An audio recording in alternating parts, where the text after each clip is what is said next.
14 of Games My Mom Found, coming at you on April 14th, 2019. I am Mike Albertin, and who's with me tonight?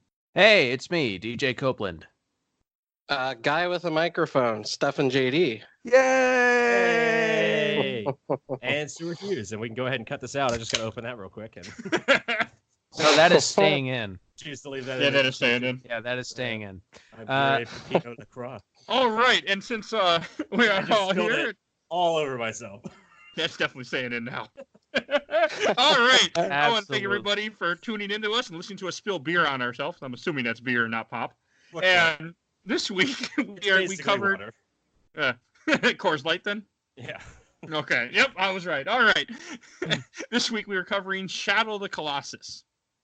Woo! Woo! I finally played this game after years. At long last, we review a true work of art. No more slumming it with frickin' PC FPSs from 1994. Oh, before we get into it too far, we should all say what console we played it on, what version we Yep. played, since this game has a PS2, PS3, and PS4 version. I did PS4. I did PS4. because the remaster is fucking great. Oh, Yes. see, okay, you guys. All right. I'm the only one who played the actual original version then. I played Yeah. the PS3 version, which is just an up-res of the original PS2 version. And here's the thing. The PS4 version is actually like a tile-for-tile remake. It's Yeah. so pretty. It's- So pretty. But it's not the same game. Like, Oh, I know. It's basically. I mean, they add some stuff, but yeah, but it's not. Here's the So thing: I'm the they only add some person who stuff, but played- it's one of those situations where they add some stuff, but you don't have to get it, so it doesn't really matter. Oh, and before we get too far, I just want to say, because I almost forgot to say this, there will be spoilers for Shadow of the Colossus, obviously, and even spoilers probably for the movie Reign Over Me with Adam Sandler. Yep. So you've been warned. Yep. All right. And maybe spoilers for the Shadow of Colossus movie, which is still technically in development. Yeah, sure it is. Oh, wow. Okay, It's I like didn't they're even making know. this- I didn't know that was a thing. I didn't either. That was. Is Do you it- remember when they started announcing like they were going to do a Halo 2 movie and a BioShock movie? It was around that same time that they were like, "Hey, let's do a Shadow of Colossus movie." And big surprise, fucking Sure. none of those took off. Literally none of them. I don't Halo know. got like Well- Forward Unto Dawn, and that's about it. They did do Assassin's Creed, which was so great, if you Oh, remember. God, yeah. Never Oh, seen hey. it, but I love Assassin's Creed, the series, so The I've always movie wanted is like fine, but it's so fucking dumb. Like at one point, a character literally says the line, like they're watching him jump off of something, and with no fucking like, there's been no mention of this before. She just looks at the character doing this and goes, "Leap of faith," and it's like, what the fuck? You've never mentioned that up until this point. Like, That does sound terrible. leap of faith. Okay. All right, did That's- anybody? yeah. I'm gonna take over. Anybody have any memories of this game before we picked it for the show? I know I played it back in the day when it came out in PS2. When it became a greatest hits, I picked it up. I got to the fourth Colossi, and then my friend's like, "You can't use a guide." And I saw that big bird, the fifth one, and I'm like, and I turned off the game, and I never played again till the show. Anyone I- else? Okay. Yeah. Well, I probably apologies have to the your same. friend. I definitely used a guide for this game. Oh, don't be. I mean, Oh, wow. the funny thing is the guy who told me that to not use a guide was the guy that was supposed to be on this episode, but unfortunately couldn't make it. Some of, But, us, yeah. some of us weren't so lucky to have guides back in the ancient times of 2005. Hey, there was- So, Hey, come on. GameFAQs was still around back then. yeah, I played this game when it came out on PlayStation 2, and I played a pretty fair amount of it. I fucking love this game, and so I was super excited to get back into it for this. I mean, I know the PS3 version because from what I've heard, the PS3 version, the version 2 play if you want the real experience, because the PS3 version, like as DJ was saying earlier, I mean, better, little higher res graphics, but it doesn't. I've heard the PS2 version has a hard time chugging along during some of these boss fights. I mean, they had to cut out quite a bit of the game just to get it to run. So, Yeah. like it had some. They were like, I mean, as well made as this game was, I guess still is to this day. I mean, I guess it was far better made back in 2005, but like as well as it was made, like there's definitely a lot of stuff that they had to cut out just to get the game to flow pretty smoothly. Oh, and this game is, as he just said, did come out 2005. Was made by SCE Japan Studio, Team Ico, as they're known as, or at least that's what it says on Right. Wikipedia. Also came out in PS3, and then the other three of us played the PS4 version, which was released in 2018. Which was remade by a completely different studio. Blue Castle, I think. It was the same people though, right? A lot of the same people. It was I think it was a completely different studio based in Texas. Yeah. I thought Blue Point, not Blue Castle, Blue Point Games. Before somebody's like, "You idiot!" Firmino Ueda was still on the remaster though. I want to say, like all of Team Ico wasn't there, but I think Team Ico got bought by or got taken over by Sony Interactive, and they're the ones that made the remaster, right? Probably.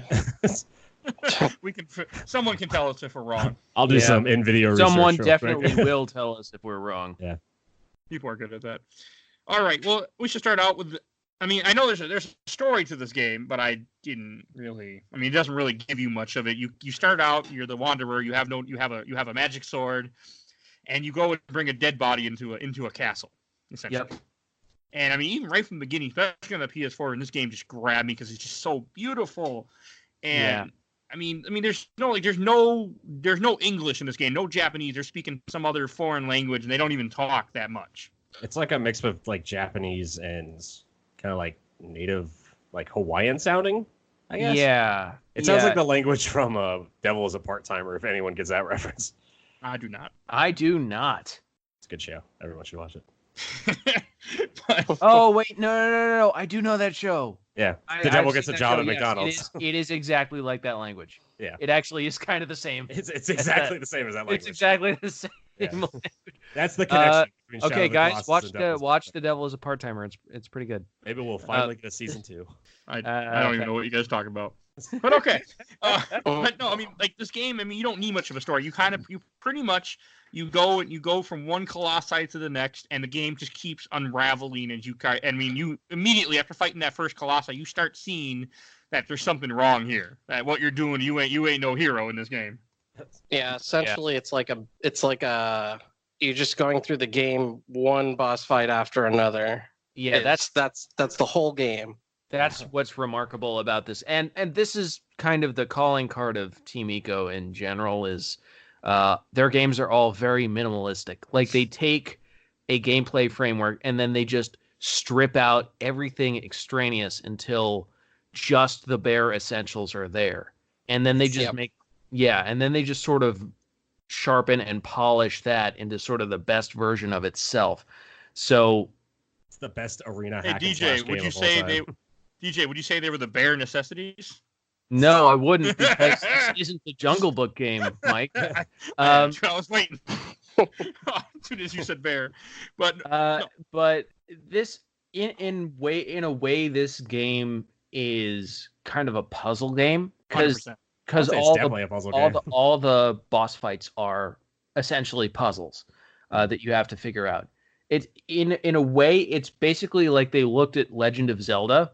And then they looked at the dungeon boss fights, and then they were like, "Okay, this game, but only that." Like that's actually a really good way to put it. Yeah, that's what this game is. And then Legend of Zelda looked at Shadow of Colossus for Breath of the Wild, and they were like, "Yeah, let's do that again." Well, they looked at Shadow of the Colossus, and they were like, "All right, let's follow their example and strip out all the extraneous crap." And guess what? It worked. It's a brilliant game. It's great. I really enjoyed playing through it for the first time. I had so much fun, except for 2 bosses. There were 2 bosses that made me swear a lot, but we'll get to that. Everyone has their 2 bosses that they love and their 2 bosses that they hate. Yeah. Oh man, there were. This game can be. I had sort of a love-hate relationship with this game just in terms of playing it because these controls are a little bit finicky. They got some jank on them. There's some jank going on here. And, it's not entirely their fault because they had to make a game where you're climbing on these giant things that move around a bunch. Yeah, and back in 2005, too. Yeah. Yeah, this is like before. This is a full 2 years before we had anything like Mario Galaxy, for example, where we had, Mario running around on planetoids, sphere planetoids, and that was the first time I think where a game did something like that, and it actually felt okay. Was Mario Galaxy a 2007 game? Yes, it was. I can feel myself aging. We're old, Stuart. If you had asked me, I would have guessed like 2012. Nope.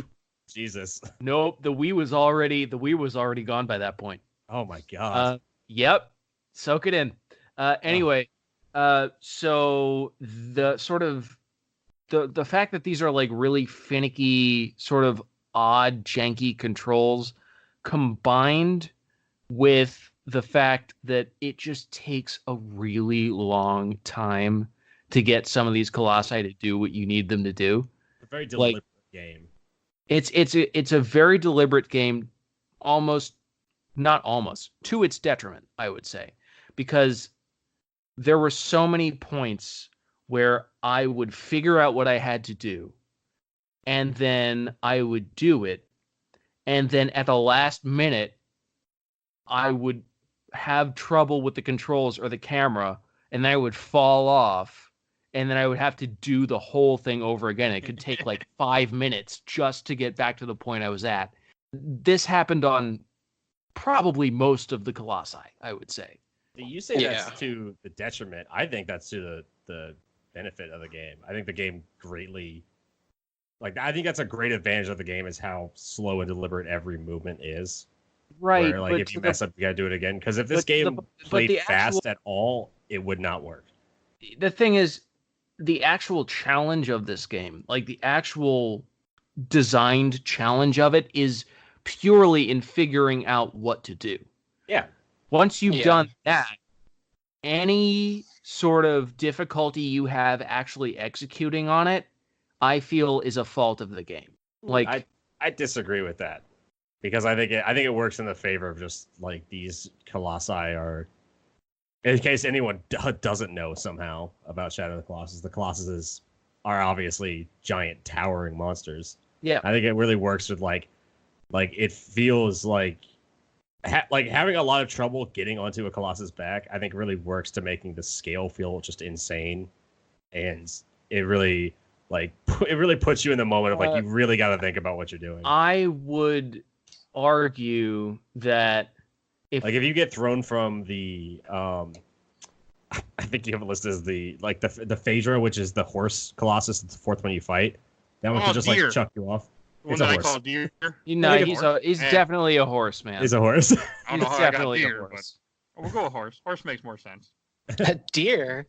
I was on a deer. It's a horse. I was writing descriptions as I'd fight them, and I'd fight them like, okay, and I didn't mind that one since you brought up the horse. At first I didn't know what to do. I had to watch a video to kind of see that you had to go in the hole, get him to look in the hole, then run from a different side and jump on him. But a lot of this game is you really gotta explore your environment, and it oftentimes you get a chance to explore your environment before you fight the colossi. There's 3 fights I think that just throw you straight into it. Right. But for the most part, it's they're very slow, they're very lumbering. You get a lot of time to really take everything in. Really figure out what you're supposed to do here. I feel like some of those environmental cues could have been better communicated.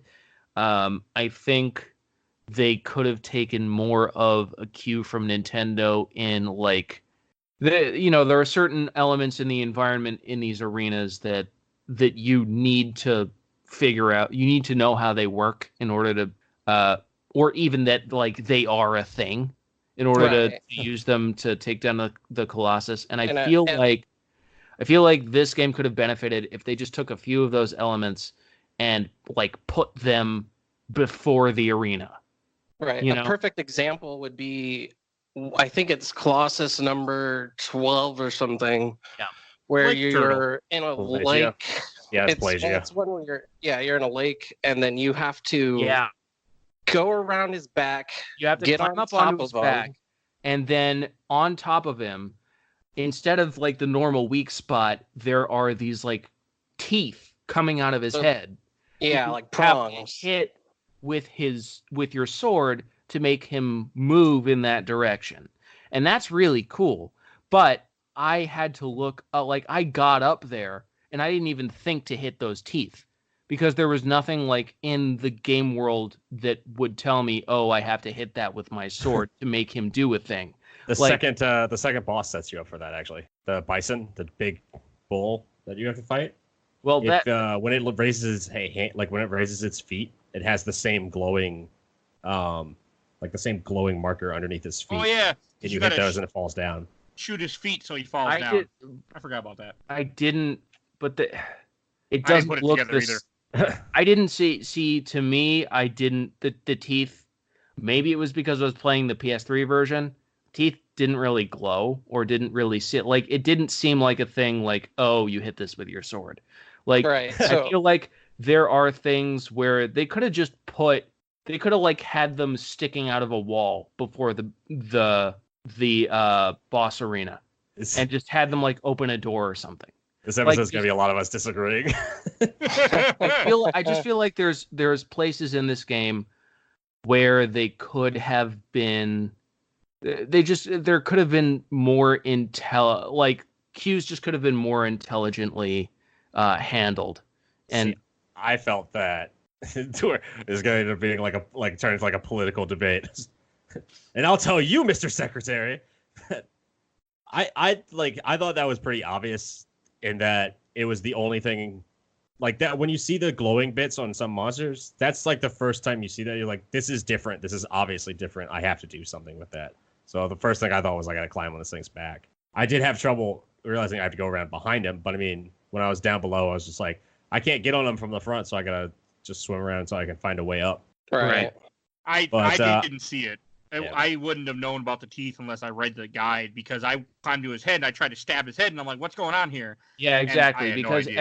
every previous boss, you get up to the head and you're supposed to stab the head. I think it would have taken away from the game to have any kind of like mirror's edge cues at all. I'm not saying like paint it purple. Yeah, but just like any kind of cue whatsoever. I'm I think saying it would have. take those elements and put them into the actual world design before the boss, so people can get a sense of how they work, and then like a great example of a fight that actually does this really well, that actually lets you know. Another example of one that didn't work was Collosus 15, where you're supposed to get up onto the wall on the side, but you can't get up there because it's too high to jump.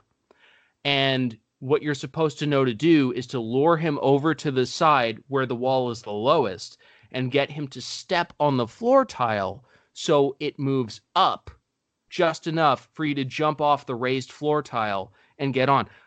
The floor tiles are not brightly colored. Nothing about them sticks out. There's no indication that these floor tiles will lift up when he steps on them.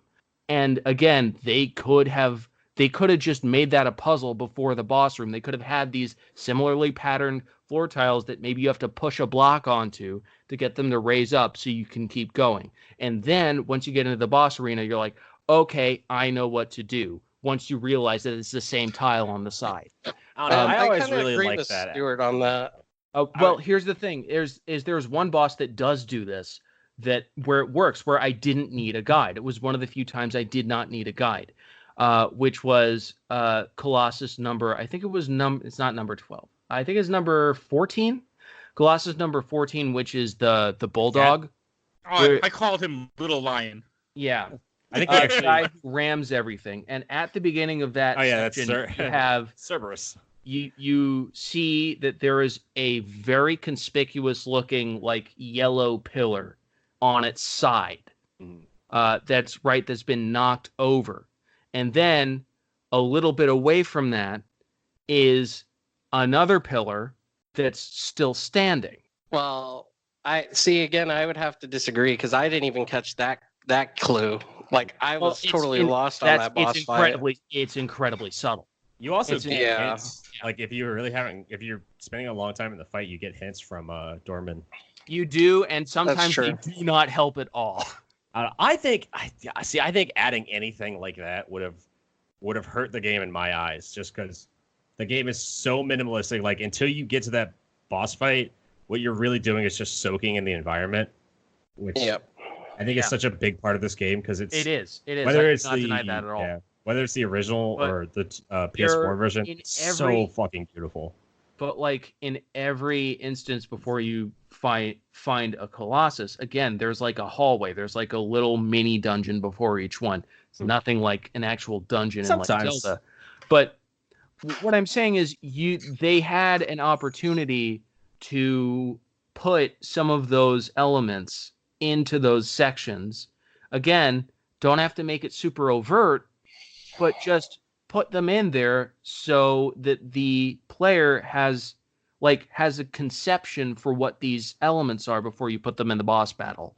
And then you have to because there were so many of them where I just didn't even know that was a thing.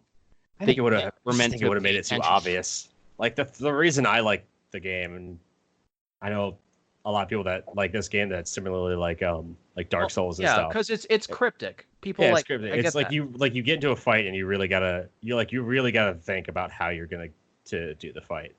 Right. Like Argus, you can try to attack a couple times, but he's gonna just wreck you. And so you're like, all right, I gotta take a step back. I gotta really pay attention. And like when you start paying attention, then you get the because I had trouble in Argus too because I couldn't quite remember what to do, and I got the you need to get higher somehow. And I was like, I'll go explore this thing. I think the ideal way of that happening is you're off. You can see the railing that you can grab because you've been able to grab those before. And while you're over there, Argus attacks you, and that's what makes you realize. I think that was their ideal version of what happened. But that doesn't really happen. There were boss fights where that did happen. Like Colossus 11 does this very well. There's another one of the ones where I didn't need a guide, where you're in this little cavern where there are torches on the side. There are these big torches, almost these big wooden plinths that have torches on top of them. And you try to fight this guy, and what will inevitably happen is that he will knock you into a little alley between the pedestal that has the torch on it and the wall. And then once you're in that little alcove, he will charge toward you, but he can't fit in there. So he hits the pedestal. And then when he hits the pedestal, he knocks a little torch off of it that has a flame on it. And then you're like, oh, that's important. And then you go and you pick that up. Or you just climb on top of the brazier immediately because right, you're trying to survey the room. I'm surprised you like that fight because that fight starts with a guaranteed hit every single time. What I'm saying is that fight takes place in a smaller arena where that is guaranteed to have there's a larger chance that he will just run into it and then you'll figure it out that way. There are ways to do this. Because there are so many of these where you just wander around forever and you're just what the fuck? Yep. I don't know. I like the difficulty of it. I like the really, really having to put the time in and figure out what you're supposed to do. Right. And again, this might be another one of those instances where I don't like that, mostly because I had to play this in a week. Yeah. And I didn't have the time. That's the joys of what I started when we started this podcast. Oh no! I what did we say before? We're accidentally doing the 52 games in a year challenge. Oh, it wasn't accidental on my part. Last year I beat 90, I think 80 or 90 games last year. Some of those are arcade games and shorter games, but I can knock stuff out because I usually just play through things quickly to beat it and move on, type of thing. But that's another story.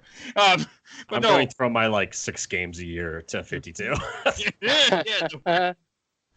But no, number 11, the one you were just talking about, I had my nickname for him was Raging Asshole Bull because I hated that fight. I would not have known to climb up there to get the torch. And after I got the torch, I accidentally herded him down the wrong hole, not the far side, but on the left side. And then he just kind of was an issue, and I had to restart because he just was. Oh yeah, there are points where you can just sort of soft lock the Colossi, and then you're just kind of screwed. That one actually was the lion, the Celosia, number 11. Yeah. Oh, they all have names, don't they? Besides what I named They them. do. I don't think they're canon. Yeah, they are. People have been digging for lore from Shadow of Colossus since it came out, and gotten pieces at a time. There's not much lore. I mean, you're really dropped into the world. I honestly feel like it fits the game better just to call them by their number.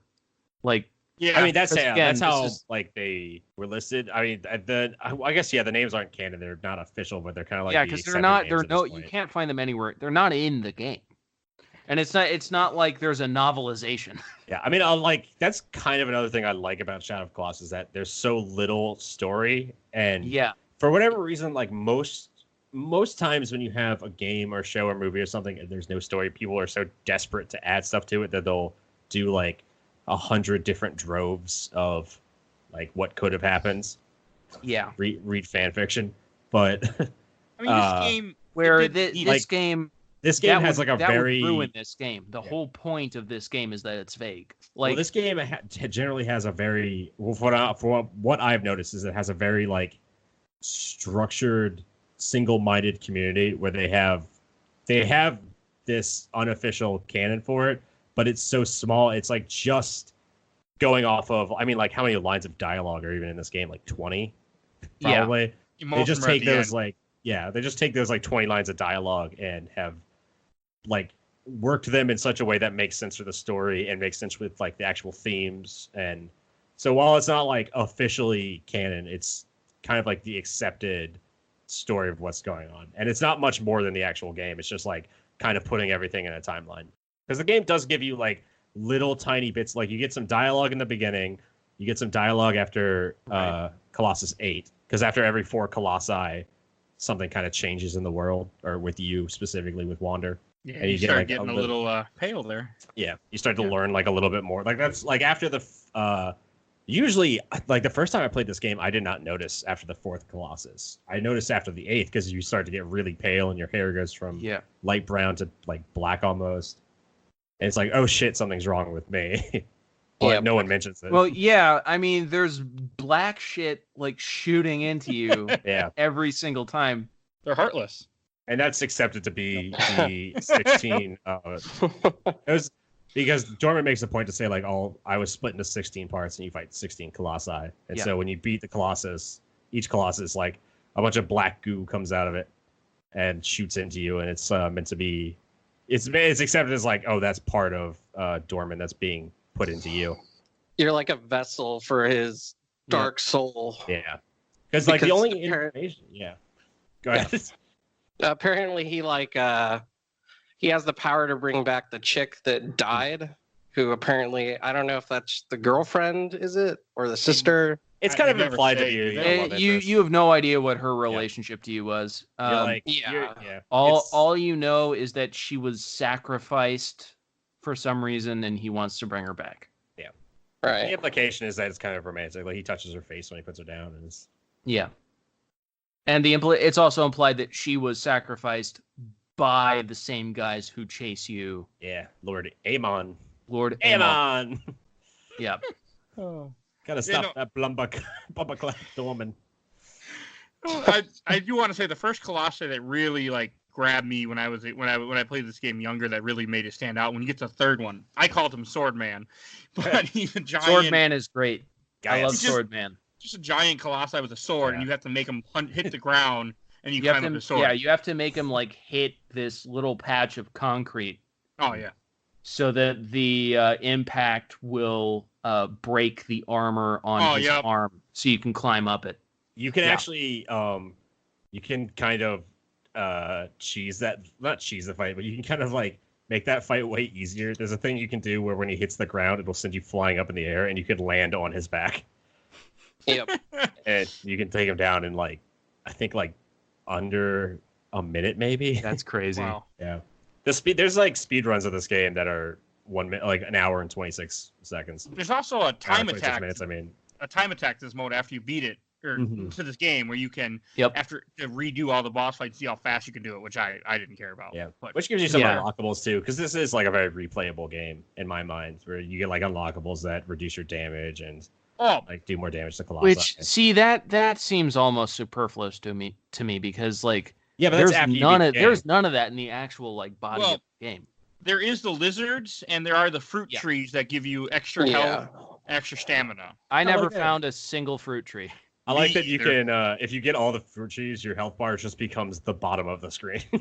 Like it fills up the entire That bottom would of the have screen. been nice, honestly. I would have appreciated that. I God, would have been a Some lot fights, less frustrated with this game. some of the fights can really like just take you out without you realizing it. Well, for me, the Raging Asshole Bull, number 11, and 14, he hit me a few times, the little lion guy. Number 14, once you Is- get to the end, after you knock over the last pillar, if you fuck up even for a second, he can get you into a corner and kill you instantly. Like, Oh, that's it. yeah, no, because the way is what I fucking hated about that boss is that if he hits you, he takes out like a quarter of your health bar, and then you're like stunned on the ground for like 6 seconds, like a long time. And then the moment you are able to get up is exactly the same time that he's able to attack again. Oh, So he you can just still he- get him to Yep. you can still get him to ram into the collapsed pillars, and he'll still be stunned by that. Well, yeah, but if he hits you once, you're basically dead. Is what I'm saying. Mm. If Yeah, he hits you once, you're dead. Gotta Well, get when them you fall- fruits, son. the fall in this game is bad. Like if you get Oh, yeah. get hit, knocked down, I mean, he'll just lay down for a while, and be like, I'm done. Yep. I ain't getting Yeah. back in Yep. that fight. Yeah, It takes a good long while to recover. That's again that like goes into how deliberate the game is, though. Where Yes. like you're I not. agree. This isn't Dark Souls. This isn't Bloodborne, where you're hacking and slashing your way through any like enemies. You are like it is a slow game. It is monotonous, and it Absolutely. takes its time. And I think that makes it even more like just wonderful to me. it's and I definitely even if I didn't always like that about this game, I definitely respect it. Like I get that that's what the vision was, and I doubt that this game would be the same if it weren't like that. Yeah. So I am ultimately glad that is what this is. I just wish they wouldn't shake quite as much, because sometimes it's kind of inconsistent. There are some inconsistencies here. Sometimes the same Colossus will barely shake around at all when you're on his head, and sometimes they'll shake around so much that you literally cannot get a stab at, like, ever. Yeah, there's some that can Yeah. just be annoying. Yeah. Should we say? Should probably mention what everyone's favorite Colossus fights were, because I know I've got mine. Off the top Oh of my head. man, there were a few that were really great. 13 for me, the dragon. Most, yeah. Yeah, he's up there. The fan name. Like He was just alright. that moment where you're jumping off the horse onto his fin. Yeah, It's fucking great. Yeah. that was awesome. That's why that's most people's favorite fight in this game, which is funny because you literally can't be like it will not attack you. You can take fall damage, but it will not attack you regardless. Oh, that's whatever another you do. thing.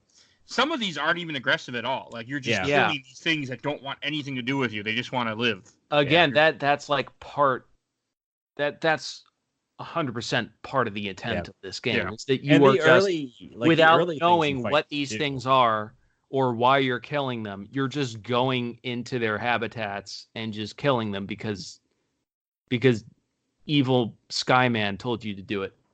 Yeah. My favorite Colossus was the Dirge, I think it's called, the snake under the sand. That's a pretty cool one. Oh Yeah. yeah, that guy's cool. Number 10, Number the 10. worm. Number Yeah. 10. I called him a worm. Yeah, he felt like the only Colossus other than 16 that actually kind of like put up a fight, like actually made me have to do something. Man, Where all the other ones, it was you're just whatever, shoot him in the foot, climb on him. But this one, you actually have to ride the horse, aim back, hit its oh eye. yeah, Yeah, Yeah, that Yeah. was. that's a really I forgot involved about fight, that. and I think it It- really works. yeah, for Yeah, sure. that, I that like one that was one my a favorite. Yeah. lot. I Oh. like a lot of them. I really liked. I think he's number 6. Barbara. Old man. Yeah, because you get to climb up his beard. Yeah, that's pretty good. It's great. You I climb like up how he his can beard. It's shake, and awesome. you're just like flinging around his beard, and like Jesus Yep. Christ. Yeah, Oh. I actually really like. I like the ones that like you have to that like have almost human-like behavior. Mm. where like you're like a fly and they're just sort of swatting you. That's why I like number 6, is because you basically run underneath a table and he has to bend down and look for you. Like Looney Tunes. And then you take that opportunity to just run up and jump on his beard. It's great. That one I had to look up because at first I thought I had to climb up the wall or get him to knock on the walls. Because that's what I was thinking Again, of. that is another one of the ones where it's not super clear. Yeah. And that was also one of the ones where the hint actually would help you get it, but for whatever reason, the hint never triggered for me. Like, Yeah. that's another thing, is that there are, again, there's a lot of things about this game that are just not consistent in the way they trigger. There's a lot of like behaviors that are just not consistent, and it kind of drags the game down a little bit at some points. Yeah, I mean, I can see what you mean. I mean, some of the stuff was kind of not always super obvious what to do. Like example we were talking about earlier with the when the guy had to step on the rock. I mean, there's a lot of things that you kind of had to either once you know it's there, it's super simple, but to figure it out. My brain wouldn't go there. My brain wouldn't be like, oh, that I should try this. Like I'd be looking around like, what do I do? Yeah, exactly. That's kind of the joy of this game for me. It's just like, I mean, I remember when I first played it, it took me forever for some fights because I was just going, okay, this isn't working. I don't know what I'm doing wrong here. Let me just take a step back and like really try literally everything. And then once you get it, it's just so satisfying. Yeah, I mean, I would say like that's probably why my original favorite was Phaedra, who was the like horse that you have to go in the tunnels. Because like originally, I still love that fight in the remaster too because it's so like, I don't know, the image of the horse looking. You go into these tunnels. It's like a cross style. It's like an intersection of tunnels underground with 4 entry points, and you go in one and you come out the other, and you can see it looking for you in the tunnel. And that was just always so like haunting to me as a kid. It was like actively looking for me and trying to get me. I still love that in the remaster. I think my favorite was the eel though. Eel was cool. High dive is awesome. That was kind of an epic fight. I mean, you got to go underwater. I mean, I am impressed how long he can hold his breath though. Yeah, like he doesn't run out of air. You know, I actively hate fighting shit underwater in video games. Like, that is a big no-no for me. So I appreciate that fight, but it's still creepy fighting something underwater. See, not too long. I was playing that fight because I was reading up on, like, any information about the movie while I was playing this. Because I was like, I know people were talking about this a while ago. And so while I was playing the game, I was trying to imagine how each sequence would look in a movie. Like, realistically, in a movie, they'd have to cut out like 8 Colossuses, probably. Yeah, I was just like thinking about like which ones would be cool enough to throw in, and I was like, the horse looking for you in the tunnels would definitely go in, and just the image of like the eel with the yellow glowy bits that will shock you underneath the dark water. I was like, this is such a beautiful, like chilling image of you just being dragged down by this fucking eel. It's definitely going in a movie. I like that fight a lot. There was another one that was kind of creepy too. That, I mean, once you saw the whole thing, it wasn't creepy, but like, kind of. I also want to bring this up too. Kind of the setting that the Colossus are in is actually kind of creepy too. Like one of them is actually in a cave, and there's all this mist, and the cave is dark, and the land looks dead around the opening of it. And the cave itself actually looks like Jaws. Like it has like what are they called? You get them in your freezer, like icicles. Stalactites. Like stalactites and stalagmites. Yeah, stalactites are the ceiling one, right? Stalagmites are ground because they have a G in them. Ceiling mites on the floor. Right. That whole setting is just creepy as hell. And I remember going to the cave and I'm like, please just don't let something jump out of there right now. And then when you see the Colossus, it's just like this goofy turtle. I like Fire Turtle number 9. I thought he was cool. I thought he was more of a crab, but okay. Oh, he's a turtle. Okay. He's a turtle. Okay. I liked him. I also like that it's very video gamey, that you got to lure him out, and he goes by the geyser, and it hits him, and he loses his balance type of, and you climb up him or something like that. You that shoot him reminded me of Castlevania for some reason. I was just like, this is such a Castlevania environment. Yeah, I can see that.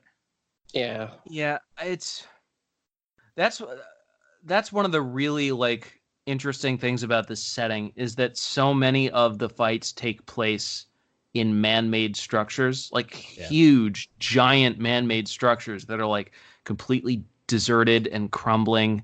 We and should mention that Forbidden Lands in general. Yeah. Too. Yeah. And it just makes you want, like, this setting really invites you to wonder why this place is the way it is. Like, what happened here?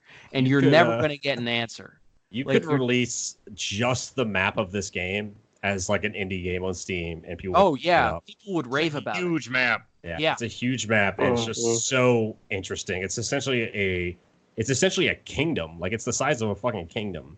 Yeah. And it's that just makes like sense. 'Cause aqueducts and bridges and like all these structures that are all just Like, abandoned and man. falling into ruin. I mean, it doesn't tell one of the you. best Mm.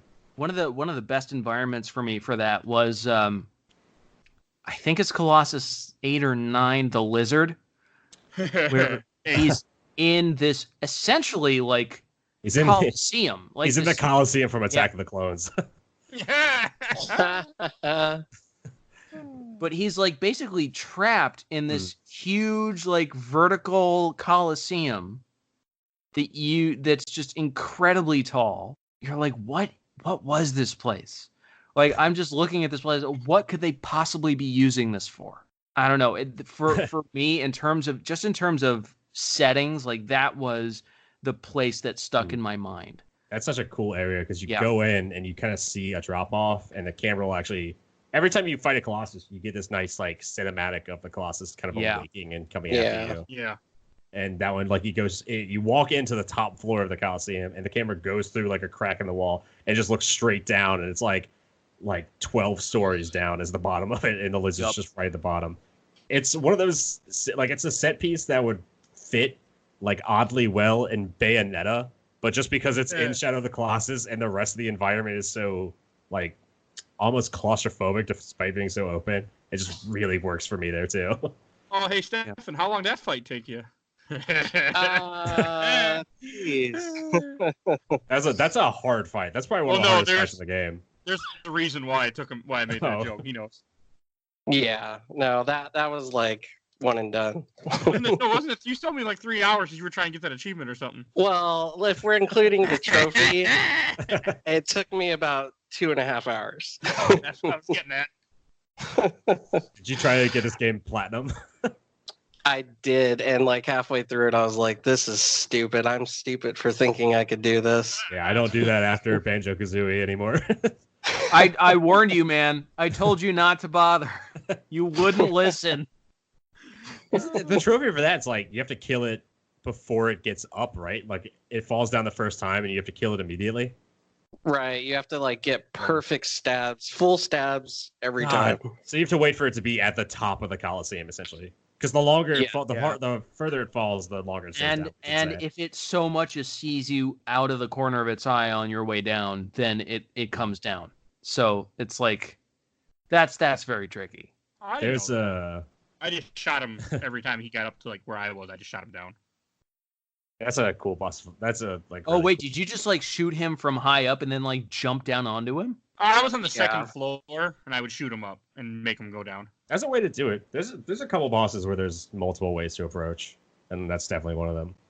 I kind of like that too. Like arguably, like Argus is one of those you have to do it a very specific way, but a good portion of these you can kind of get onto the Colossi one or two different ways. Oh yeah. Yeah, with Argus, there is definitely a very specific order of operations you have to do. You can kind of come after that. I think his fan name is Koromori. And which one are we talking about? Which one's Argus? Lizard. Okay. Argus is number 15. Argus is the okay. yeah. He's like the giant ogre with the club. I didn't have no. The club is the first one. Argus has the knife. Yeah, sorry. He has like a cleaver thing. Small sword. Yeah, that was actually a really cool gimmick though. Is that the idea? Is you have to get down onto his elbow and you can make him drop it too. What? Yeah, you can make him drop the cleaver. He's got a major sigil on his right hand. If you hit it, he'll drop the cleaver. Okay, I think I did do that. I made him drop the cleaver. I forgot, but I did. It's either his right hand or his left hand, but it's whichever hand doesn't have the main sigil on it. Yeah, I know what you're talking about. For those who haven't played the game, sigils are the glowy bits on the Colossi you have to find and stab. You just climb up on them and you like stab, and they die. Oh, And they don't glow. Like there were a couple times where I forgot to switch the sword back when I had the bow. They do Oh, not glow. no. You don't put the sword Yep. back on. I'm like, Yeah. where is it? Yeah. Yeah, that happened to me a couple of times. I fucking love the sword like map mechanic in this game. I think that's so cool. Yeah, we haven't mentioned that yet. Yeah. A lot of people, I feel like a lot of people don't like know that about Shadow Colossus. They just know you fight big things, but you actually have an ancient sword that like has some magic, like ambiguous magic tied to it, you know, from the beginning of the game. It's the Like, Master Sword. Yeah. Yeah, it's essentially the master sword. Except you find out at the end of the game that you stole it. You hold it up to the sunlight and it reflects the sunlight, and there's like sun rays coming off of it, and when you turn they start focusing and show you like where to go, and they'll show you where to attack on the Colossi. It's such a cool mechanic. Yeah. I'm glad you brought this up, Stuart, because I think this is actually one of my favorite things about this game. Yeah. I've complained a fair bit in the past on this podcast about confusing level designs or confusing maps. But I would just a quick reminder to the audience here. DJ is the one who made us play Banjo-Kazooie. So Banjo-Kazooie has good level design. It's just on the edge of being too complicated to not need a map. You know what game with a good level design? Star Wars Dark Forces. Yep. Yeah. Yep. Sure did. Anyway, Star Wars Dark Forces had a map. The point I'm getting at here is that I also don't like it when navigation systems hold your hand, which is honestly most games these days. Where you have the classic Ubisoft style of open world where you just have a million icons and you have like a GPS trail that leads you exactly where you're going, and it completely saps any sense of exploration or challenge from actually like finding out where you have to go. Mm-hmm. And again, this is one of the things that I think Breath of the Wild borrowed back from this game in a really, really good way, is that you always know where you're going, but you never exactly know how to get there until you explore on your own. It really does strike a perfect balance. Yeah. I absolutely love the exploration and navigation in this game. It is perfect. It's really good. There's only two things I will take away from that I don't like. Number one is you have to be in the sun to use the sword as a guide to point you in the direction you need to go. Right. It is cool, but sometimes it kind of sucks. But the other thing that sucks is I hate when games purposely slow me down for no reason. Like when you go through the forest or you go through the caverns in this game, it just stops you and you go to snail's pace. I just jump off the horse and run because Argo is slow in those situations. Argo, right? Aggro. I think you mean aggro. Aggro. I thought it was Argo. No, Argo is the Ben Affleck movie. Aggro. Yeah, I know that. Argo. Remember that time they sent a horse out to Israel to get all those guys back? I've actually seen Argo. I don't know where they go. I didn't know it was aggro. Aggro. Aggro. To be fair, he does yell it insanely fast in that weird, weird devil language. Only English type word in this entire game. Like it's not Mono, sir. Huh? This girl's name is Mono. Oh, okay. She never actually say her name. I don't think they ever do. Yeah, they do. I think they say it right at the beginning of the game. No, I wasn't paying attention then. They definitely say it. Oh, okay. Her name is Mono for sure. One thing we haven't mentioned yet is when you get their attention, their eyes go orange, which I really like. Oh yeah. Shoot them in the face with an arrow, and they're like, "Hey." There are a lot of Colossi where you have to do that, where you have to shoot them with the bow, in order to get their attention. 2 points. Eamon says Mono at the end of the game. I remember now. When he finds her, he calls her Mono. Second point is we played this game to date this podcast. We played this game the same week that the first image of a black hole was taken, and it looks exactly like the fucking Colossi eyes. Oh my god! Right. It's that so was like, it was like super weird the entire week. I kept seeing that on TV, and I was like, oh man, some shit's about to go down. only 12 hours remain. Yeah. Oh man, giant cleaver coming down my front door. I've trained for this. And now, and we gotta now we have to shoot photon torpedoes at it, get its attention, and then climb it up. Working our grip strength. we gotta send a shuttle up, have him crawl on its back. It's gonna, we find a 12-year-old kid and we ship him to space. Oh, come on. He was older than that. Yeah, he's like 16-ish. He's like 17. 15. He's 18. 16-ish. I would say he's 18. Doesn't it say somewhere he's 17, or am I just making up stuff? You're making stuff up, Mike. Okay, that's very possible. He's like this game didn't give him much. This game gives you nothing. Mm. And you know what? That's the way it should be. I mean, that's part of the charm of this game, that you don't get a whole lot. Yeah, of information. it would kind of destroy the mystique of this game to try and figure anything out. I'm gonna assume he's 16 because there's 16 Colossi, and I just think that'll be one more thing that connects him. He's old enough that he's probably close to an adult, but he's young enough that he's still nice. I don't know. Why are we having an actual discussion about this? Well, they actually had to make him 18 for the American release, so Lewis could talk about his boobs. This whole episode. That's a joke for Stefan and nobody else. Yeah, I didn't get it. But another thing I wanted to mention, which I'm pretty sure none of us did. There's also gold relics apparently somewhere in this game. Yep. I don't know anything about them or what they are. I just put it on the list. Oh god, what do they get you? If you collect all of them, they get you, I think, a sword. I know there's unlockables because back in the day, my buddy, he went and got all the lizards and everything and had like a special cape or something, I feel like, but that's a long time ago. I'm trying to refresh memories. You can get Eamon's shaman mask and his cloak. And I want to say both of those reduce damage taken from the Colossi. Okay. And I think you can get his sword, but I can't remember if you get his sword in the original or just the remaster. You can get a different sword. From what it sounds like, I think this stuff is probably all the PS4 version. There's some unlockables in the PS2. The PS2 version. This was in the original PS2. What I'm thinking of. Yeah. I remember some stuff in the I just can't remember what, because they added a bit to the PS4 version, which again I'm fine with. Like, you don't have to get it if you don't want to. It was PS4 version was amazing. Yeah. But before we still haven't talked about the 16 Colossi, which I don't want to mention just yet.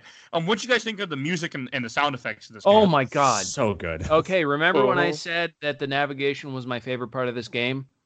I lied. It's the soundtrack. So Argo. Oh god. I just like Argo. Argo.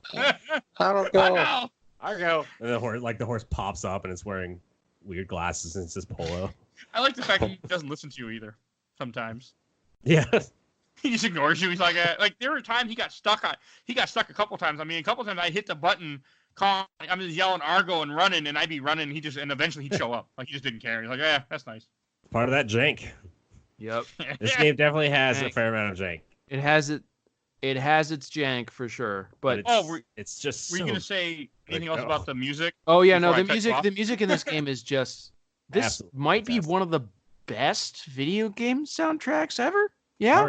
I'm gonna disagree with that. It's good, but I don't know. It's definitely better than good.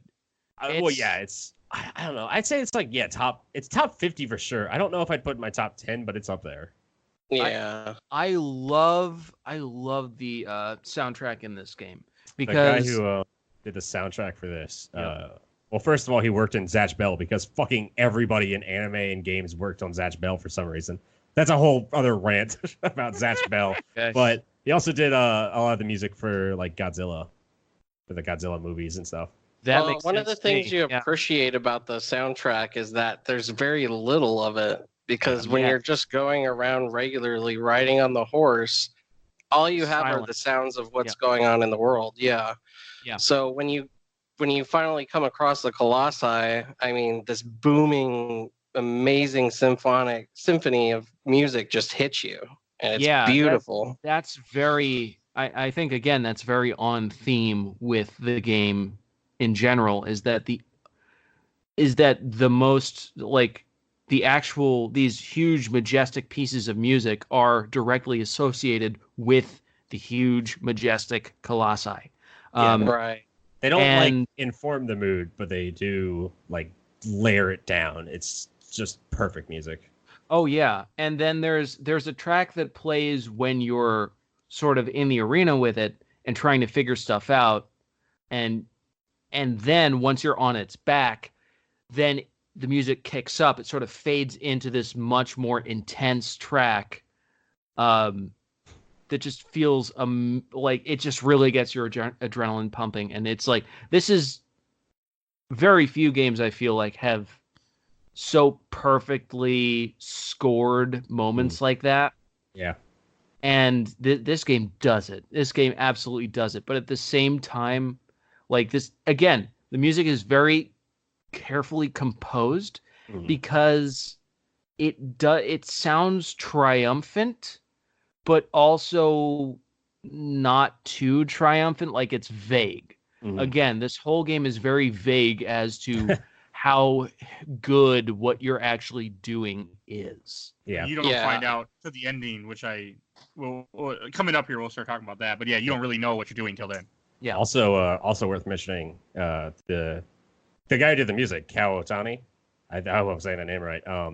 He also did the music for my favorite show ever, Outlaw Star. What? Good show. Yeah, fucking love that show. No. I've never seen it. It has some amazing music. It's basically like Toonami at one point. That's I put it in like a trilogy with like Cowboy Bebop and Trigun of like space cowboys. All three of those were on Toonami around the same time. Yeah, they were all on Toonami at the same time, and they're all about space. Is Trigun cowboys. Space? Yes. Isn't it just like a desert? It's a desert in space. But the Sahara is a desert in space. You gotta it's desert and it's on Earth, which is in space. I think we are in space. I don't want to spoil anything about Trigun for people. A show that came out like 30 years ago, but Vash is like an alien. He's not a human being. He's a plant guy. Whoa, weird. Yeah. I did not know that. Apparently, I gotta write spoilers for Trigun now in the show. Yeah, watch Trigun spoilers for everybody. It's like it's totally secondary to what's going on in Trigun. It's just like, oh yeah, you're an alien. It's like, okay. Well, I mean, that's the kind of thing that happens with back to the story. And anime is that like it's like in Hunter x Hunter where it's like, oh, it's this cute little kid who has a fishing rod, and then 2 years later it's like everybody has force powers now. Like what?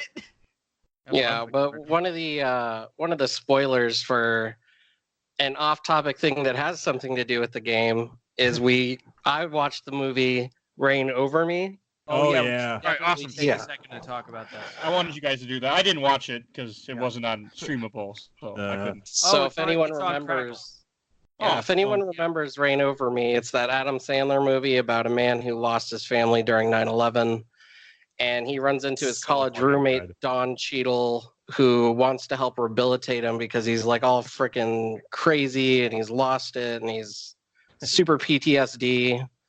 This is not an Adam Sandler movie. It has Adam Sandler, but this is 100.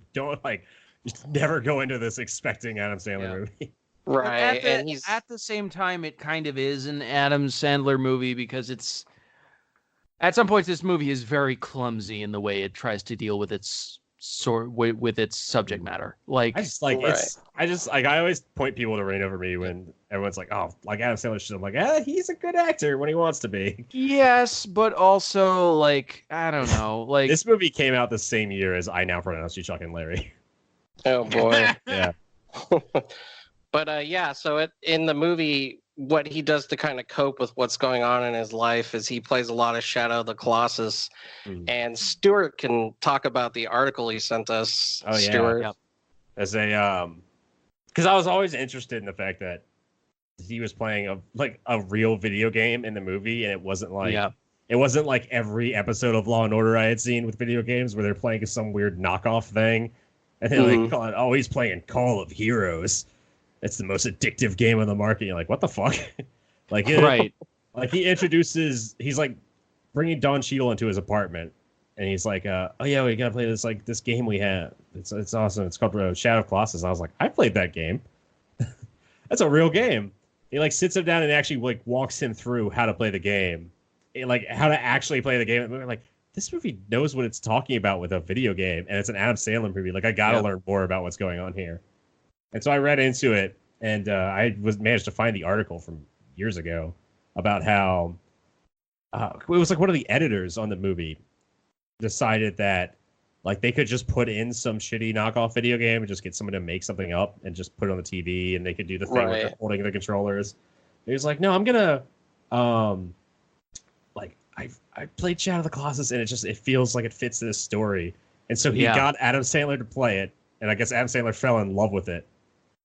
And he like started taking it like the director, and the movie was made by Sony, so I guess getting the or it was made by it's made by Sony. Yeah, it right? was made by Columbia Pictures, which was owned by Sony. Yeah, so like they had the copyright pretty easily, but it just goes into this great story of like how his dad used to watch Aliens, because it was like or Alien because it was like a relationship because he had PTSD from Vietnam. Yeah, and it was like Aliens is again very analogous to that. Mm-hmm.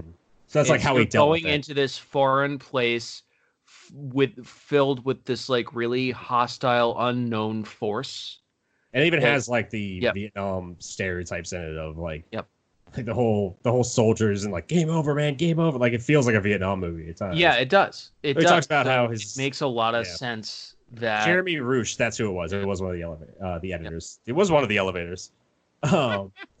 But yeah, he talks about how his dad watched Alien. That's kind of how he coped with being in Vietnam. That's how he relived it and went over it in his head. And he was like, Shadow of Colossus is this like really deep game that's kind of all about like being the bad guy and dealing with this great loss. So he needed. He was like, I'm gonna get this in this movie. And they even, they talk about how Adam Sandler and Don Cheadle were essentially experts at the game by the time they finished the movie because they were actually sitting there playing it. They even filmed some scenes where it was just Adam Sandler and Don Cheadle playing the game, and they just had a camera on the background. Yeah. Which means Rain Over Me was like one of the first Let's Plays. And it came out in 2007, 2 years after Shadow of the Colossus first came out. But they even go so far as to like tie specific Colossi in the game to specific scenes in the movie. Yeah, scenes in the movie, which apparently was very hard because they couldn't record. They didn't record the game and play it back. They were actually playing the game, and so they had to use multiple PlayStations with multiple saves on them. Yep. Which I love. I admire that commitment. Yeah, I just love the idea of some editor going to like the director and saying, or the executive producer, be like, "Hey, we need to buy like 5 PlayStations." It's like, why? Oh no, it's for the movie. You sure? Man, I wonder if any of those PlayStations have like gone up for sale on eBay as collector's items. I would bet money that Adam Sandler has one, and Don Cheadle has another, and for sure has a third one. That's a very Yeah. I didn't get a chance to watch it. Partly I didn't want to because It's hard to watch now because like that's why. Yeah, I mean, because I didn't think it would like affect me that much, but I was watching a CNN documentary about that, and it was like I remembered exactly where I was that day, and I'm like, I'm good. Yeah, I'll be sad. And again, this movie is kind of heavy-handed and kind of clumsy with how it handles a lot of that stuff. Like its heart is in the right place, but it doesn't always really know what it's doing. I think the scenes that hit me really hard. Like, but then there's other spoil a little bit of Rain Over Me. Ooh, yeah. Okay. No, I don't think you realize how that sounds now. So it's like this was also in 2007, so it's like 6 years after 9/11. Yeah. But like this to spoil a little bit of Rain Over Me, not to get any specifics, but there's a scene where Adam Sandler kind of breaks down to Don Cheadle, and that I cannot watch that scene. That scene just that scene. Yeah, that scene is okay. It tore me apart. Does kind of sell me on Adam Sandler as a serious actor. Yeah. Like, he did Punch Drunk Love. He plays that scene, man. I will defend that Adam Sandler can be a good actor. He just doesn't want to be. Yeah, you know what? I agree with you on that. Yeah. I mean, Funny People was good. The Meyerowitz Stories was can't be a good actor.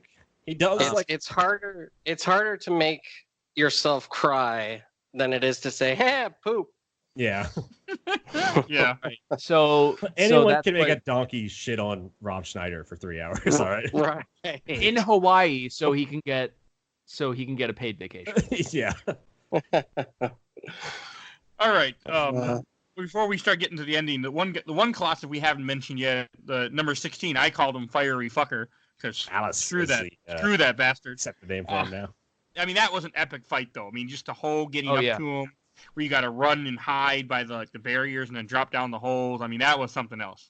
Here's what I like about this Colossus. We were talking about the soundtrack earlier, and this really struck me about it, is that the soundtrack, when you're approaching it and when you're climbing up, is a very, very somber. It's sort of the most somber piece of the entire game. It's almost haunting. And then Mr. Malice is I think there's only 3 Colossi in the game that have their own individual soundtrack, and Malice is one of them. Malice is one of them. Yeah. And when you're climbing up and you're on its head and you're stabbing them, unlike every other Colossus in the game, the music does not change. Yeah. It stays that same really sad, somber, haunting track. And I think that was the perfect choice for that fight. And we should describe Malice too, because it's such a people talk about like personas over symbolism with their fucking with their personas, like the fucking. I'm gonna try to quote, like, I don't want to end up quoting every Him Daisy joke about Persona characters, but like when you get to the last Colossi in this game, it's a human, like it's a person. There's no way around it. Like it looks like a human being. It looks like it's a human being. It's wearing a dress. Like it's trapped in like. I always took it as like it was a kind of like Iron Maiden thing holding it to the ground, because it's also bolted to the ground by its legs. It's super creepy. Yeah, it's just like apparently that fight originally was supposed to be you.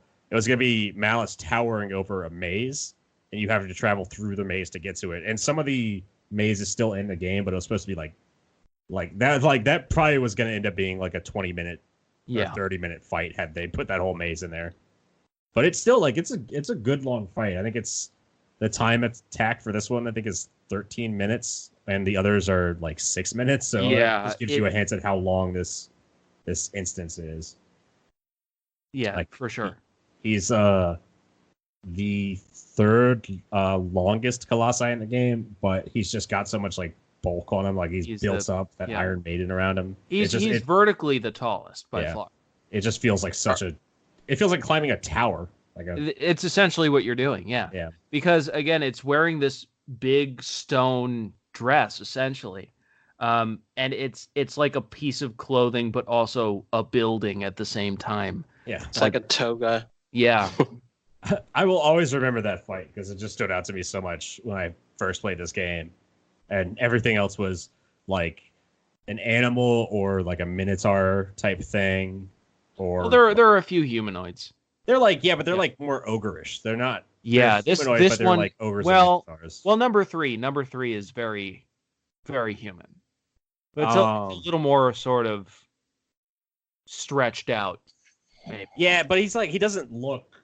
He's got humanoid features, but I always looked at him as more of like an ape or like a chimpanzee or something, just because it's kind of like he's got the long arms and his head's kind of elongated and tilted. Yes, and it just looks but I would agree that the last one looks the most like an actual person. It's just straight up person. Again, that was not a mistake. No, absolutely not. Yeah, it's like the general theory with that is like it's supposed to. Well, like that last Colossi, it looks most like the human because that's when you've lost the most of your humanity.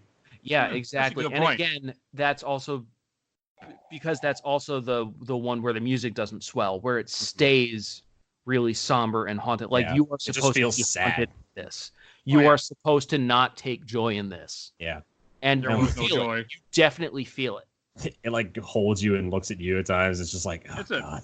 It's a tough fight too. Like it kind of stares at you like, what are you doing? Yeah. Someone wrote, because I was reading up on, I had to read up on all my Shadow of Colossus lore, and like get all back in my brain. But somebody wrote that it looked less hostile and more curious, and I was like, I'm gonna never forget that now. Thinking about that boss fight, it just looks like it's confused about what you are. And the fucking right before that fight too is, I guess we could say that's when you lose your horse. Yep. Oh God! Yeah, because you sacrifice him pretty much. You make a jump. No, he saves you. Like, he throws you to the fucking bridge. That's when you've been with this horse the entire game. You've been with Aggro the whole time. He even has to help you in some fights. Like, this is the definition of connection. Like you spend this whole game with this one animal, and you're like, like you feel this such a strong like need for him because it's such a huge map. You have to use the horse. Yep. And you're running across this bridge, and the bridge starts collapsing, and the horse looks like it's gonna fall with you on it, and he bucks you off. And it's like it's like Gandalf falling in fucking Lord of the Rings. It's like no! Flying fools. Aggro, Argo. That's what I heard. Oh, and it shows you the bottom too. Yeah, Like it shows you the bottom. It's like, yeah, that's really far down. and it falls in He's like dead. the black river Yeah. at the bottom. It's like it falls into water, but it's so far, and the water is so black. It's like Yep, the he's most gone. final gone. ending. Yeah. Well, what's confusing about that to me is that if you watch the end credits scene, there is a black horse there walking with Mono. Yeah. Oh no, that's definitely not. It's aggro. That's aggro. That's Yeah, Oh, he even no. has like the injured But that's legs. not how you feel Yeah. at that point in the game. You're like, I have just lost the one thing that connects me to this world. Yep. Yeah. Like that hit It's me very so touching hard moment. as a kid. Oh god. I But think no, that whole fight. I mean, like you're climbing up. Like I would not have realized you had to climb up on his hand and then shoot Oh, his yeah. shoulder, so he brings his hand over to jump. I mean, that I was so happy when I Oh, killed yeah. him. I was like, oh god. Yeah. Again, there's some bullshit and some jank in Yeah. this last fight too, for sure. Yeah. Alright. You literally have like a second to do that shot before if- you, Yeah. Yeah. you have to hold on. if I was Yeah. able to play it while crying my fucking eyes out, then anybody else can. And the first time I played this game as a kid, I just remember like beating this fight and just like tears streaming down my face. And it's just like, Or you guys want to I start the did ending it. then? Should we start talking about the ending?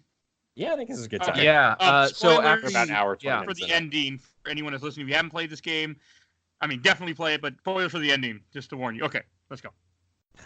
I think So, the game will hit you yeah. just as hard. So after you beat this game, after you beat the last Colossus, you're basically locked into a solid half hour of cutscenes. Mhm. Like it, Yep. yeah. Which again is more story than you would ever expect to get, having played the rest of this game. You get some control back later. Technically, the last You fight is- do a bit, and it's done really, really effectively. Mhm. But yeah, and again, credit where it's due for this game. It's a very satisfying ending. It feels right. Like it's well told. It's a great ending. But at the same time, it's just as vague as the whole rest of the game. Yeah. And at no point do you get like, I guess you get like a kind of sense of ambiguous optimism, but Yeah. this game feels like a tragedy by the end. Oh mean, yeah, and, for sure. Like I it was definitely comes not- across. I was not expecting that part when you play as the big demon type thing as you're trying Oh, to yeah. smash Yeah. those guards. So- I was like, what the hell? We should say what happens for people who may have not Yeah. played the game. So basically the entire game, you're talking to Dorman, who is like this ambiguous demon devil. Like I think you referred to him He's as just like he's a voice in the ceiling, basically. He's I just can't a remember voice if at that the comes beginning from of the the sky. game, or if it's not till the end of the game where people refer to. I think the voiceover in the beginning of the game by Eamon, that little narration refers to him as like pure death or something. You're like, okay, he's definitely like a demon monster thing, Right. and he, like you, I think after killing the 12th Colossus, plurals are going to be hard for me this entire episode. After you kill the 12th Colossus, you get like a little cutscene of Eamon and some guys coming to Yep.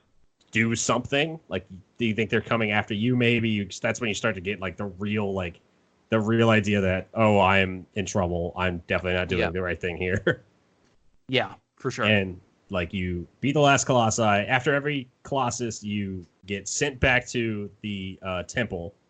And you don't get sent back to the temple after the last Colossus. Eamon comes down and he's like talking about Mono, like over top of her. Like, this is the Yeah. girl that was sacrificed, blah, blah, blah. And you come flying down and slam into the ground. And the sword goes bouncing off. And like, it's kind of weird. Like, Dorman and Eamon have the little moment of exposition where you get the hint that Eamon is a member of some kind of group. Like, his shaman heritage like was responsible for Dorman being put Yeah. away, maybe. Like, that's Right. you get Yeah. this ambiguous rivalry between the two of them. And Dorman takes over your body, and you're basically dead at this point. You're gray. You've like your eye sockets are so receded. Your hair's black. You look like something. Horns. Yeah, you basically look like the computer from System Shock too. Like there's no humanity left in you. Well, one of the theories I heard or read that I actually kind of liked a little bit was that Eamon and his group, like you said, they sailed Dorman away, and the main character Wanderer is a demon child that are being born at the time, and only they can become a vessel for Dorman, which is why that plot that worked, and then you're being reborn at the end or whatever. Yeah, so take over. Dorman takes over your body. You fight as Dorman, kick Eamon's butt out of the temple. He seals you in, like throws the sword down a whirlpool. It's a great scene where you're trying to run away. It's like some games like really struggle to do scenes like that where it takes away, like it gives you just enough control, but you can tell like the game is fighting you at every turn to make you do this one thing. Like Dragon Age Inquisition has a scene that goes on just a little too long, I think, where you're wandering through snow for this longest time. It's like, all right, I get it. Like this is a cool scene the first time I'm playing this game, but second time it's like 20 minutes long. Maybe this is too long. Mm-hmm. But yeah, it's like you're fighting this whirlpool. You know you're gonna get sucked in. There's not much you can do except like try to make it as close to mono as you can before you get sucked in. I just ran the other way and ran right into the whirlpool. Fuck it. I was like, I know where this is going. Cannonball. In we go. Yeah. And so you get sucked in the whirlpool. It kind of implies that Dorman's gone until Mono wakes up. Your horse comes back. You know, all the good feelings are there. You're like, oh, Agro, you lived. And then they find a baby where you used to be. Yep, a baby with horns. Yep. You grow with horns. Yep, you grow horns before Dorman takes you over, and the baby has horns. So it's like, and you actually can control the baby in the cutscene where Mono picks it up too. So it's like even more implication. I didn't know that. Yeah, you can control its prize. Oh, and then Mono names the baby Eco right after that. Yep. Essentially, this is supposed to be a prequel. This is a prequel to Eco. Yeah. And in this game, you can see the castle from Eco somewhere in one of the areas. You can kind of see it in the background. I think in the remaster, you can actually get the sword from Eco as well. Oh. There's a lot of, and you get like the queen's sword, which is what there's a theory that Mono becomes the queen from Eco. I have never played Eco really. I haven't either. I love Shadow of the Colossus. I've never played Eco. I know I need to change that. I want to play it so bad. I know how to change it really easy. I know as well. It'll be a race to see who puts it on the list first. Yeah. But it's just like there's a lot of the game is very open ended in terms of the ending, and there's a lot of different that's when the theories start to diverge, and I think you kind of take away what you want from it, and that really works for me. Yeah. Like I always felt like I kind of got the feeling that Mono was sacrificed by Eamon, and Wander stole his sword and took Mono's body, and he knew kind of about this temple because Eamon told him not to go. Because you get the sense that Eamon knows Wander pretty well too, because he even refers to him. He's like, "Oh, it's you." So I was like, "Oh, it's that," and then the baby is obviously Wander, and maybe he grows up to kind of start that generation of Horn children. Like, there's a good theory where Mono was supposed to start the race of Horn children from Eco. So Eamon saw that in a vision and had her killed, but having her killed was what ended up starting the chain reaction that led to all the Horn babies being born. Sure. Which is I think that fits in the tragedy of Shadow of Colossus. Here's what I think works about this story though, is that you don't necessarily need all that background. The story still makes sense. Yeah. That's what's remarkable about this story, is that it's ambiguous and it's vague, but it's not confusing. Yeah. It gives you just enough to take away what you want. Fully formed story. It's still a fully formed story with a satisfying conclusion. And then figuring out the details is just icing, basically. Yeah. Well, it's like I said, it's one of those things where if you don't want to know about it, you don't have to. If you want to know about it, you can kind of figure it out. You can put enough together where you have an idea in your head that. Yeah, I'm just saying it's really remarkable because I think it's really hard to hit that balance, that sweet spot. I think a lot of games fail at it. So A it's lot of really, movies and shows yeah. and everything fails Yeah. at it. So it's Look at really, you, I Inception. really appreciate that this game does that so well. Yeah, it's like the game definitely has jank in terms of story. What little story there is, I think there's just enough where it's like absolutely the story is brilliant, and part of the reason that I'm like perfect in my mind. I'm when we started talking about like they're making a film adaptation, I was like, well, because I don't feel like this story would work as well if it weren't a game. And again, that's to its credit. I think like this is a good game story. This is a great game story. I'm not convinced it would be a great story in any other medium. I think I don't think it would work as a movie. I think it would work as like a mini series maybe, or like a Netflix show. No. See, But I it don't would have to I don't be think like so. purely. It would have to be like purely visual. Like it would have to be very little. It would have to be as much story as the game. In order to sustain something of that length, you need more concrete plot details, and that would ruin this story. It would ruin it. Well, I'd like to point you to the Animatrix, sir, which there's a segment in Animatrix that has like no story whatsoever. The Animatrix is a series of just interconnected shorts. Yeah, but I'm talking about one short from it. Right. I think was done by Watanabe, actually, where there's like no story. It's all just cool. It's a short, but it's still like half an hour long. Right. And I think that's about the extent of that's about the only thing you could make out of Shadow of the Colossus. It depends on how much you like, how many of the colossi you want to put in. So I can see like if you want to put in all 16, it's gonna have to be like 4 episodes. Again, that's not how film and television like works. You can't just have endless repeated scenes of, okay, now he's going to climb up this one. Now he's going to spend 30 minutes figuring out how to climb up this one. Like the flow is completely different. If you're not having the player actually do the thing, then there's no reason to put it on screen. I disagree. I think Netflix has enough experimental shit on there. To have a scene in a TV series or a movie, you need to have meaningful plot and character development. And there's only so much of that in this Twin game. Peaks came back and proved you do not need any of that shit.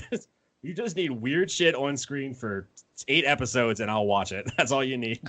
I'd be okay with this becoming a show as long as the only word ever spoken is so Argo. Much more of that shit. They say Argo, they get that wrong on purpose. Yeah, Argo. And then like in the IMDb trivia, they have to rate like it's a reference to our podcast. I agree with DJ. I don't think you could really. This is something that only really works. Here's the thing. You're thinking of it like it's a normal show, like fucking like Weeds or Breaking Bad or some shit, where it has to have a actual plot to it. I'm saying it would have to be like it would have to be like an art house movie type thing where it's like just visuals pretty much and exactly as much story as the game, but just like 95% of whatever it is just like spectacular visuals. Right, but at that point you're getting away from movie or TV show and just going into art piece. I don't think that matters anymore. Well, that's what I'm saying is that you couldn't sell that on Netflix. You could not. Nobody would watch that. I mean, they did do that movie A Quiet Place, and that like nobody spoke in any of that. Netflix again, there's way more meaningful plot and character development per second in that movie than there is in Shadow of the Colossus. I think you can get away with a lot more on Netflix than you think. I think Netflix will. I think you could put like an art house type thing up on Netflix like that. And people would at least. Okay, I think people. But I think it could not be any longer than maybe 40 minutes total. Like, I mean, it's not going to be a 3-hour movie. 40 minutes for the whole thing? Yeah. Because again, you can't just show all like just him climbing up all 16 colossi. I mean, there are movies. God, what's that movie? Something Over Baghdad.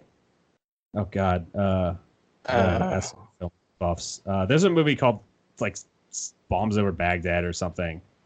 Bombs Over Baghdad is a fucking song, but it's Something Over Baghdad where it's like an entirely visual movie very little spoken story going on. It's all visual, and I think Shadow of Colossus would lend itself to that kind of storytelling. I don't think it needs to be 3 hours long. Like I would say like an hour and a half for a movie, or if you're going to do a mini series, like 4 episodes at 30 minutes each, and it's just visuals pretty much. I think that'd be fine.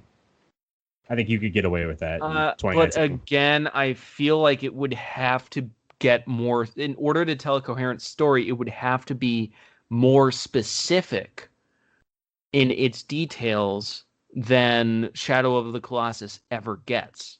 You know what? You know what they could add is we have Wanderer as like the mute character, and then Amon, his whole band. Yeah, they could always cut to those guys and his whole band talking about the plot and what's going on. I mean, he does narrate that the would opening. kind of that. Yeah. Again, that kind of goes against the whole point of the. Adding in extra plot goes against the whole point of the game. I mean, it comes down to essentially a disagreement over like what could be constitute as a show or a movie. I think you could have visuals for an hour and a half and people would watch it. But again, that's I agree with that. I think that would be interesting. I don't think it'd be for everybody. I don't think everyone would watch it. I just think it'd be interesting enough that people would watch it and there would be people that like it.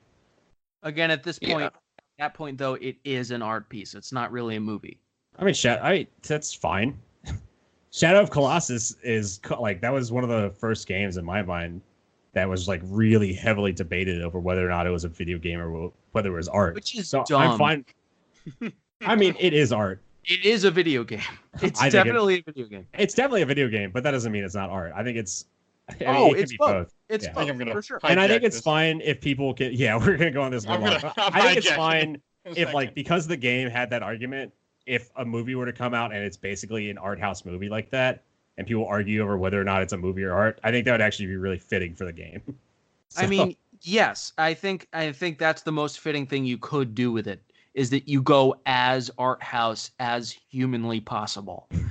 Because otherwise you'd be doing a disservice to just the nature of the story. Most video games shouldn't be movies anyways. Let's be real about that. Excuse me, sir. Forward into the Dawn was great.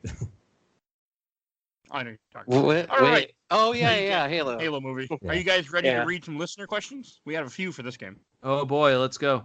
All right, first one from Daniel Jones. He said, what's the best Colossus and why is it number 13? I think we kind of touched on that earlier, but I had to read it because it was funny. Yeah. Which one was 13 again? 13 was the Sky Dragon. Yeah. The one that just attacked. Oh, yeah, the one. Okay, yeah. That was my favorite. And That's up there. That's up there for sure.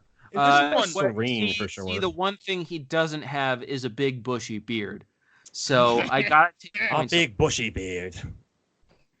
Sorry, that was a reference for one of the people that watch our show. I don't know if anyone else will get that. I did not. That's okay. It's from Hot Fuzz. Oh, that's why I didn't get it. Shame. All right, I got another question from Owen Hobbs. Another common idea about this game is that the clunky controls are either a huge flaw or they only add to the feeling of being a normal person totally out of your league. Is it a bug or a feature? Yes. Yeah. Tune into the first hour of this podcast where DJ and I argue over that. Look, I think it's both. I honestly think it's both. I think it's hugely frustrating, but also, yeah, it absolutely does feel it feels like it fits. It does feel like it fits for sure. But boy, the PS4 when you're trying to play this game in 1 week. It's a thorn in your side. I gotta say, I am impressed how well we've been doing so far with this. Yeah. So. I think the problem. Yeah. I think like not the problem. I think what happened with this game is just it's genuinely a really great game. Like I did not want to stop playing this. Yeah. No, this is the first work of art we've ever reviewed. I had to borrow somebody's PlayStation 4 to play this game, and I'm gonna be honest. I don't know if they're getting it back. Well, I mean, I think that speaks less about the game and more about just you. I also really want to play Last of Us finally, okay? I don't own a PlayStation. I can't fucking play Last of Us. Come on, right. Naughty Dog. Last question to read from a Fonzel, Howard. Sorry about that if you listen to this. I heard a lot of people say the game would be better if there were trash mobs to kill on the way to Colossus. What are your thoughts on that? No, absolutely. Hell no, also. No. No. I agree. This game did not need anything else like that. It was Yeah, fine. that's a major strength of this game is that the only living things in this entire place are the Colossi. You do have you get attacked by like 3 shadow monsters at the beginning. Yeah. But they're so like unimportant that you in a cutscene. And again, it's actually sort of a really beautiful like inversion of expectations. Because you're like, oh, here are the mooks. Here are the guys that I'm going to be cutting down by the dozens throughout this game. And then he just sort of waves his sword at them and they disappear. And then you never see them again. Yeah. they're just gone. Yeah. I think if you want that, then this isn't a slight in any way. I think if you want that, then play Breath of the Wild. Because Breath of the Wild is a fantastic game, and that's Breath of the Wild is this, but they put the mooks back in. Yeah. If you want that, play Breath of the Wild. That's Breath of the Wild. It's a fantastic game in its own right. This is not going for that feeling. Yeah. This is going for a very like isolated kind of introspective tone that you don't necessarily get in a game that's full of like, hundreds of minions that you just cut down. Yeah, it's because it tells a very simple, not simple. It tells a very close story, and it's very much want you to feel the impact of what you're doing. Like the entire game, this entire game feels so intimate. It's weird. This entire game, this is think about what you've done. The game, like your enemies are not faceless in this game. You actually have to face your enemies. You see all their faces. You stare into their fucking black eyes. I shot a lot of arrows in faces in this game. Didn't do anything, but I still did. So he needs to now make that meme of the chick from NASA who took the picture. She's freaking out with like a picture of Shadow of the Colossus on her screen. Close up the eye. Post that in Overblood. Somebody else do that, not me. All right, should we start wrapping it up with Shelf for Box? Yeah, let's go. All right, I'm gonna go first since I picked this. This game. Can I mention before we do that? Sure. Take away my thunder, but go ahead. Yeah. I just wanted to cut you off real quick. Totally ruined the end of the show. I should mention some of the cut Colossi as well, because some of them were really cool. Like there was one that was a spider, and it looked like one of the monsters from like The Mist. It was a giant spider that had like a house almost on top of it. And the plan was, in order to kill it, you had to ride around on aggro and like slice its legs, and it would fall. I think if you hit all 6 of them, its legs would shatter and like it would collapse down on itself. I just thought that was like such a cool thing. I didn't realize that was supposed to be in the game, and I really wish it was now. Wow. All right. Well, actually, Stuart, that actually leads me to my idea for a new feature on this show, which is very closely linked to our other, critically acclaimed segment, the very newly named, for all intents and purposes, where we deal with the latest and greatest in whale facts. The real reason I brought it up was to give DJ an in to put in his whale facts. Yeah, I was worried that we were going to get through the episode. So I'm going to introduce a new feature on the show called the Whale Scale, where I grade this week's game on its portrayal of whales, or other portrayal of whales. Yeah. There are no whales in this game. Any and all species within infraorder Cetacea, of course. So with this game, with Shadow of the Colossus, I am unfortunately going to have to give it an F- in terms of whale representation. No whales in this game, unfortunately. You have the perfect opportunity. You have a game full of massive creatures, right? Huge variety of creatures. You have serpents. You have worms, you have old men, rams. There was horses, a catfish. I feel like it's not a whale, but I feel like it should count for something. Not a single whale in this game. Huge missed opportunity. F-. What if they had a giant whale skeleton? Like that would have been rad. Would that have been? That would have counted. What grade would that have gotten if it had like a crate dragon from Star Wars? If it's a giant whale skeleton that doesn't do anything, if it's just like in the background, solid C-. Okay. Yeah. C- for a solid dork. Sorry, go on. Let's just move on. All right. All right. Are we done So we with were our- saying, I can't put this game on the shelf because after finally playing it, after God, it's probably been 10 years. Yeah, I'm sure it's been over 10 years when less than the last time I played it, and finally finished it. Definitely on the shelf. I enjoyed it. There were a couple bosses that made me swear at the game, like that fucking little bull thing number, whatever hell number that was, the one that you gotta get the torch for. I hated that guy. But other than that, I really enjoyed the game, and it was great. I had a great time. Definitely shelf. okay. DJ, you want to go next? Yeah. Shelf. This game is, it's sort of, I don't think it made a huge splash back when it came out, but these days it's regarded pretty universally as a masterpiece, and I absolutely agree with that. It is just a beautiful, haunting game. It is perfectly designed for what it's supposed to be. Is there a lot of jank? Yeah. Is it frustrating to play? Yeah, sure is. But also, that doesn't take away from its uniqueness and what actually makes it great. So yeah, shelf for sure. I think this game actually got like 9s and 10s across the board when it came out. It didn't sell much though. Yeah. But it did right well. Stuart, you want to go next since you started talking? Sure. Yeah. Sorry, I'm distracted because for some reason when DJ started his whale facts, even though I was expecting it, I just Googled the word whale and left it up. I don't know why. I just closed that tab. All right, keep going without me. Stefan, go next. I got 1 second. Good. Okay. Good.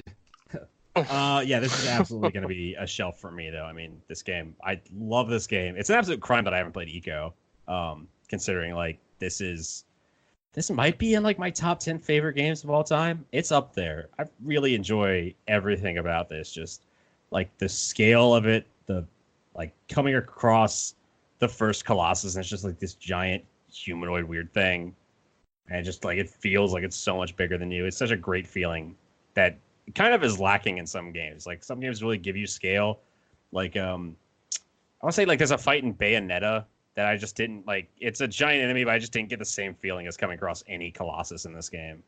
Because the music is fantastic. I love any game that lets me kind of explore and put pieces together in my own mind. And this game is 100% that. It is just like absolutely perfect in my mind. I love it so much, and I would highly recommend it. It's going on my shelf immediately.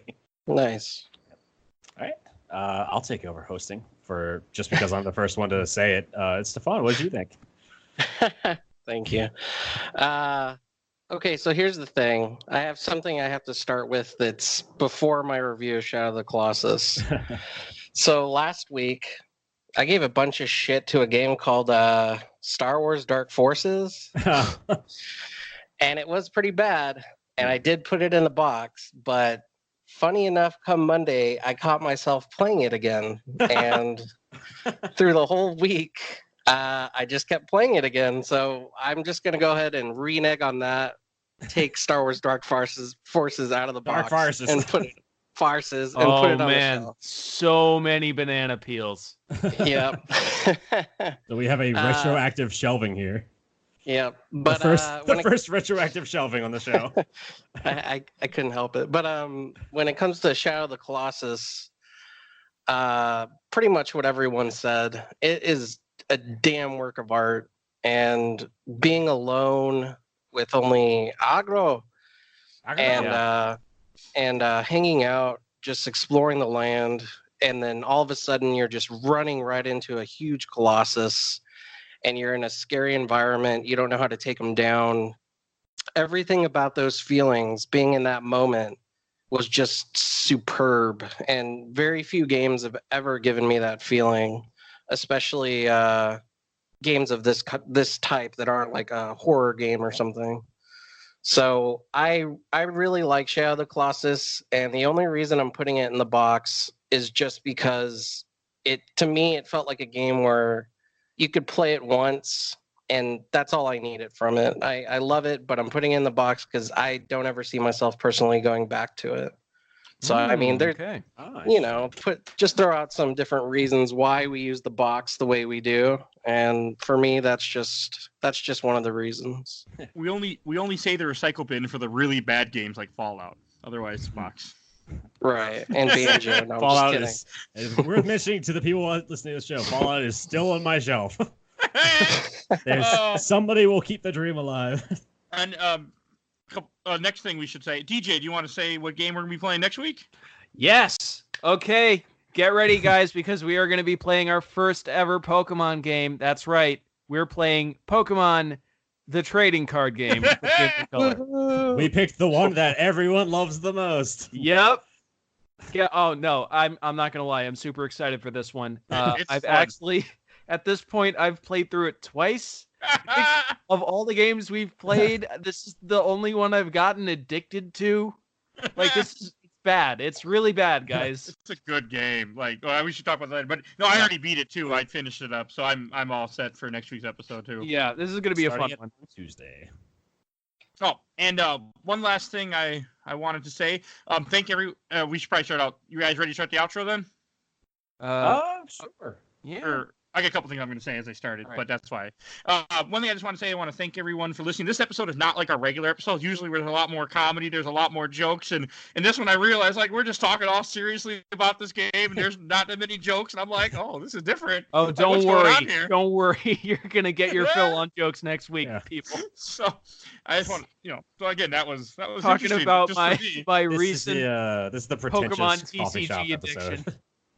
This was definitely a different one.